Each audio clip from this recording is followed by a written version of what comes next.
ডিফেনভেচিয়া গ্রুপের গাছ, এটাকে আমরা নর্মাল ভাষায় পিঙ্কি বলে থাকি। এই গাছগুলো খুবই হার্ডি গাছ, চট করে একে ফাঙ্গাস লাগে না।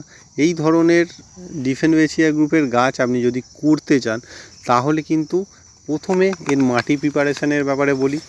মাটিটাকে আমাদের নিতে হবে 50% নর্মাল গার্ডেন সয়েল, 20% পাতা পচা সার, এবং যে আপনার 30% বেঁচে আছে তার মধ্যে হাড় গুঁড়ো, শিংকুচি, নিমখোল এবং ধানের চিটে অথবা আপনারা গোবর সার ইউজ করতে পারেন।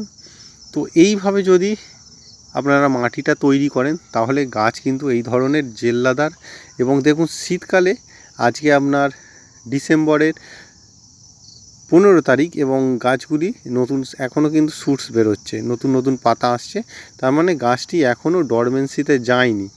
তো যতক্ষণ গাছকে ডরমেন্সিতে না যায় ততক্ষণ কিন্তু আপনারা একে খাবার দিতে পারেন। এরম ধরনের যদি নতুন পাতা বার হচ্ছে দেখেন তাহলেও কিন্তু খাবার আপনি দিতে পারেন, তাহলে কিন্তু গাছের গ্রোথ খুব ভালো থাকবে। শীতকালে যে গাছ খায় না, ডরমেন্সিতে চলে যায়, এটা ভুল কথা। আপনি যেরকমভাবে তাকে পরিচর্যা করবেন গাছ কিন্তু ঠিক সেরকমভাবেই পরিচর্যা গাছটি মানুষ হবে। তো এই গাছটি কাটিংয়ের থ্রু প্রপোগেশন করা যায় ফেব্রুয়ারি মাসের লাস্ট থেকে আপ টু মনসুন সিজন পর্যন্ত, জুন জুলাই পর্যন্ত আপনি একে কিন্তু কাটিং করে প্রপোগেশন করতে পারেন।